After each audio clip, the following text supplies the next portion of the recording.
Okay then guys, so welcome back to another video. This time you have joined me from the driver's seat of my 2005, late 2005 BMW 130i.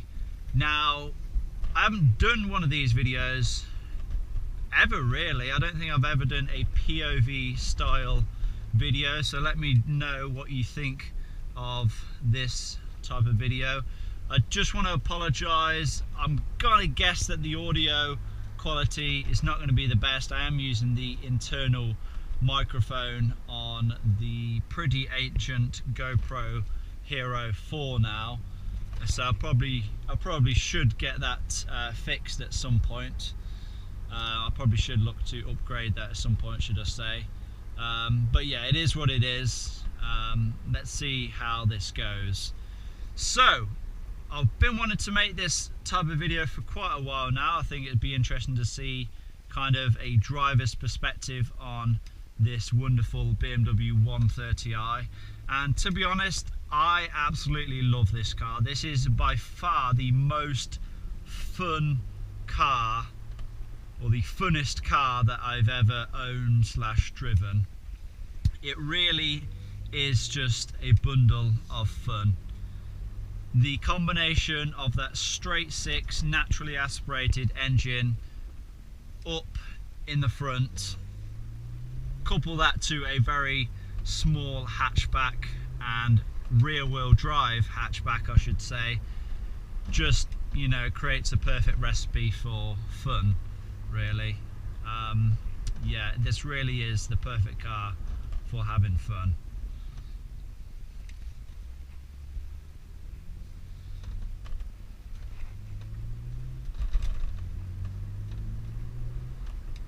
Now, in my opinion, if you have one of these cars, a BMW 130i, you have to go with the manual. I really just don't think the auto in one of these, although the ZF 6-speed transmissions are very good and capable, I just feel that you would lose the driver engagement of having one less pedal and, you know, a manual shifter like this. Now, aside from showing you, oh, we must be low on fuel. Now, aside from showing you a POV style drive in this car, I also wanted to make this video to kind of give you guys a bit of an update as to what you can expect to see on this car, you know, over the next few months or so. Now, I've made it, you know, aware quite a few times now that this car is going to be a long-term project. I have no plans whatsoever of ever selling this thing. Well, I don't want to say ever selling this thing. I don't have any plans on selling this anytime soon, should I say. I think that this car will begin to go up in value pretty soon. This is a very, very, very rare car in the UK. I'm pretty sure there's only something like 200 to 300 made for the UK market. And that is because, you know, it's a big engine in a relatively small car. It has a high running costs associated with it, high insurance costs, high fuel costs, high tax costs, and all the rest of it. So the popular choice of engine for this particular BMW 1 Series was the 2-litre diesel. So to have a 3-litre, you know, naturally aspirated petrol engine is quite a rare thing indeed. So yeah, I really have no plans on selling this car anytime soon. I'm going to really give this car all of the love that it needs. Any parts that it requires, I will buy. Any work that this car needs doing, I will do. And yeah, I really won't stop, you know, at any cost, to be honest. I know that the bodywork on this thing really is not the greatest, and I'm kind of, you know, contemplating getting a full respray, but that will be like sometime in the future. You know, that's not a major thing that really needs doing. That would be to make the car look perfect.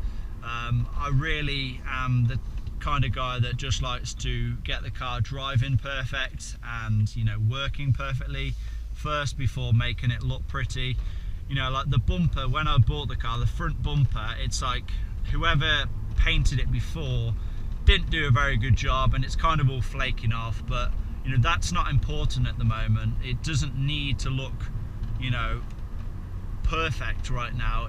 I need to make sure that the engine's good, the drive train is good, you know, that we don't have any, you know, clunks or anything like that, and I need to make sure that it handles and drives nicely. Now, I've pretty much done the braking system on this, so I've done obviously, you know, new discs and pads all round.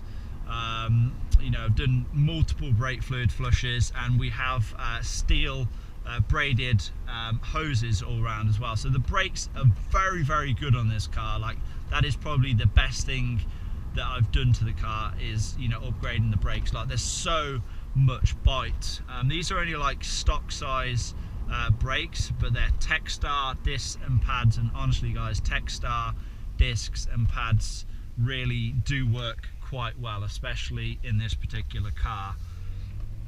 But yeah, I guess the next thing, and probably the thing that is really letting this car down, is the suspension.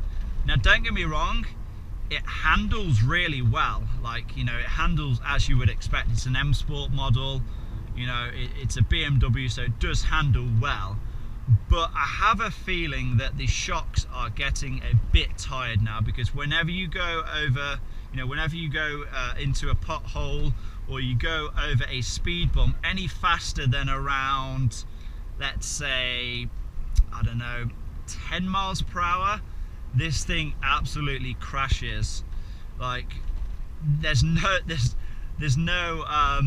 doubt that the front bumper is absolutely trashed on this thing. Like, every time I go over a speed bump faster than about, like I said, 10 miles an hour, it just completely bottoms out and just scrapes the bottom of the front bumper.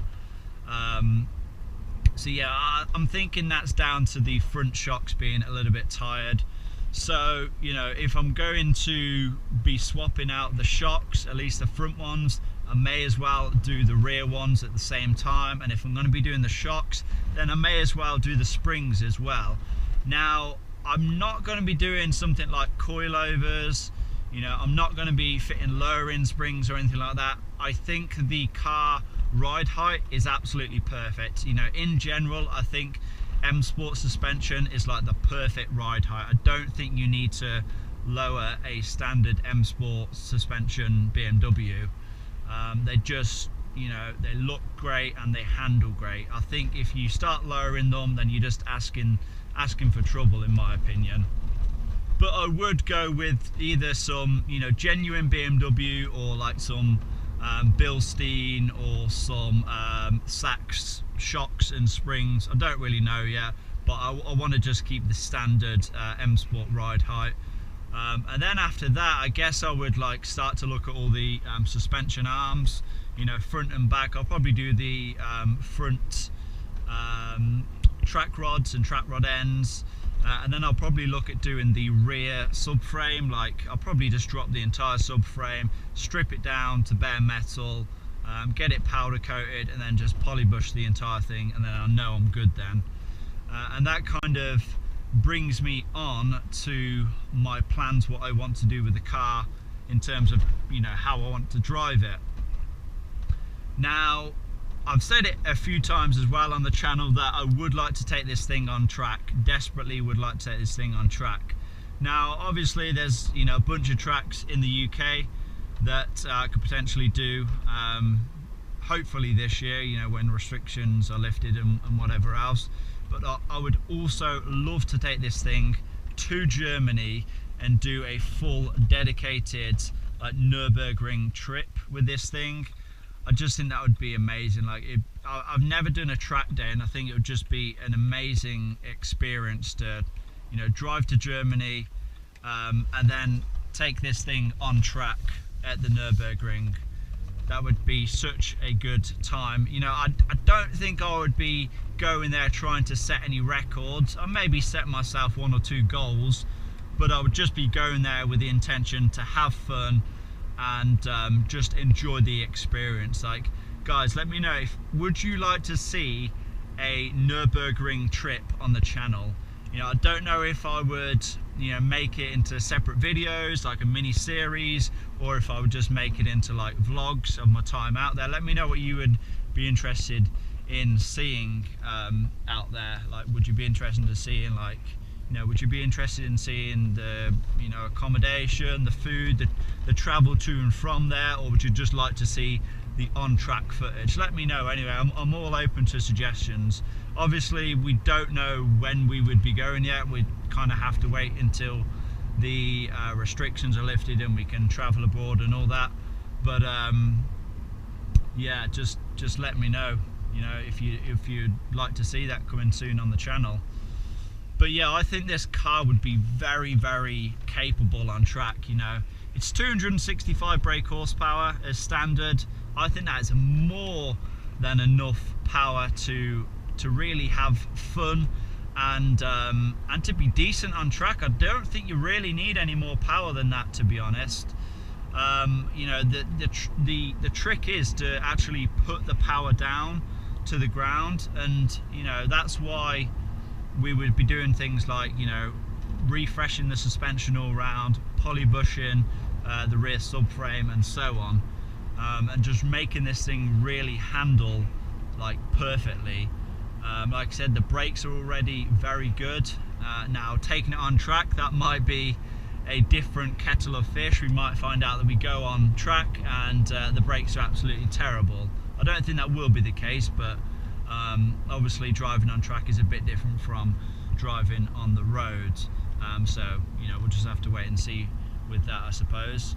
But yeah, I guess you guys probably want to hear what this thing sounds like if you've never heard one of these before. So I will put the window down, and hopefully you guys can hear something else apart from wind noise.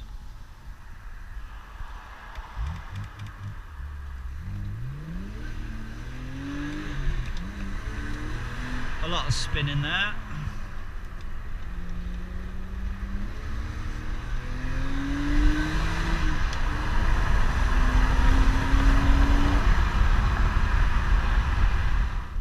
But yeah, guys, honestly, like, I have, you know, I've been kind of ranting and raving about this car for a long time now. If you are thinking about buying, you know, a fun little car, you know, honestly, consider buying a BMW 130i. Like I said, I don't think you can really lose on them. I think they're gonna be going up in value pretty soon. You know, they are a very, very rare car for the UK, and you know, year upon year, you know, they're more than likely going to go down in numbers where they get wrote off or they get broken for parts and whatever. So yeah, I think it's going to be a very good investment, if not anything else. And in the meantime, you can obviously enjoy the car for what it is, a very, very fun and capable little car.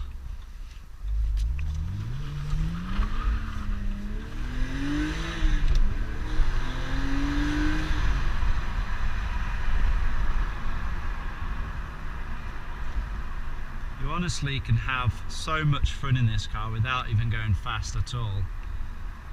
That's the thing that I love about it. You don't need 500, 600 horsepower to have fun in a car. You know, this is way, way more than enough power for the road and for the track, like I said.